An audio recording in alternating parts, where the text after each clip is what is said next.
మాజీ మంత్రి ముద్రగడ పద్మనాభం పార్థివ దేహానికి కిర్లంపూడిలో ఎమ్మెల్సీ సోము వీర్రాజు నివాళులర్పించారు. కాపు సామాజిక వర్గం విషయంలో ఆయన వెనక్కు తగ్గకుండా పోరాడారని సోము వీర్రాజు అన్నారు.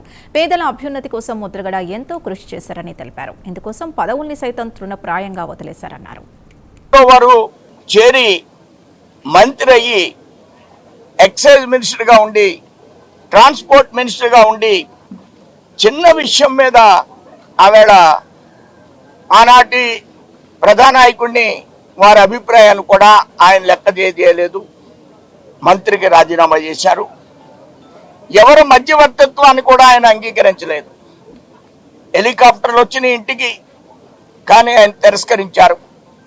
రాగానే ఆయన రాజీనామా చేయగానే ఆయన వెంటనే ప్రభుత్వం యొక్క లాంఛనాలను పూర్తిగా తిరస్కరించారు. ఆయన తిరస్కరించడమే కాదు, ఇంటికి వచ్చి ఫోన్ యొక్క ప్లగ్ని బయటికి తీశారు.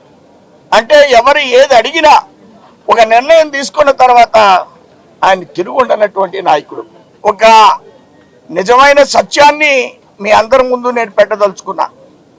ఈ కాకినాడ పార్లమెంట్లో ఆయన భారతీయ జనతా పార్టీలో చేరారు. ఆయన కృష్ణరాజు ఇక్కడికి వస్తే నేను భారతీయ జనతా పార్టీలో చేరతానని ఆయన నిర్ణయం తీసుకున్నారు. ఈవేళ వరకు కాకినాడ కాన్స్టిట్యున్సీలో కాపు తప్ప ఎవరు ఎంపీ అవ్వలేదు. ఒక కృష్ణరాజును తీసుకొచ్చి ఈ కాన్స్టిట్యున్సీలో ఎంపీ చేసినటువంటి ఘనత ముద్రగడ పద్మనాభానికి. కొన్ని పార్టీలు ఇక్కడ చెట్టుబల్జీలు ఎక్కువ ఉన్నారని కూడా ఎంపీగా నిలబెట్టారు, కానీ నెగ్గలేదు. 1% ఉన్నటువంటి 1% బిలో 1% ఉన్నటువంటి కృష్ణరాజుని నెగ్గించినటువంటి ఘనత ముద్రగడ పద్మనాభానికి. ఆ విధంగా ఆయన బీజేపీలో చేరారు. బీజేపీలో ఆయన ఉపాధ్యక్షుడిగా ఉన్నారు, నేను కార్యదర్శిగా ఉన్నాను.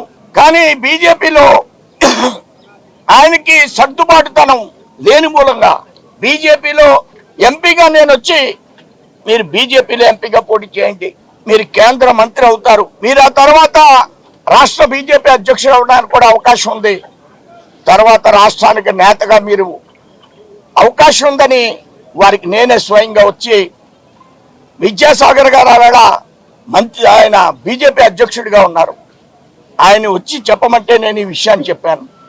కానీ ఆయన ఒకటే అన్నారు, వీర్రాజు మీ పార్టీలో నన్ను ఉంచారు, మీ పార్టీలో నన్ను ఉంచారు, నువ్వు ఇవన్నీ చేయలేవు, కాబట్టి నేను తిరస్కరిస్తున్నాను, బాబు నువ్వు వెళ్ళిరా, ఆయన స్టైల్లో ఆయన చెప్పారు.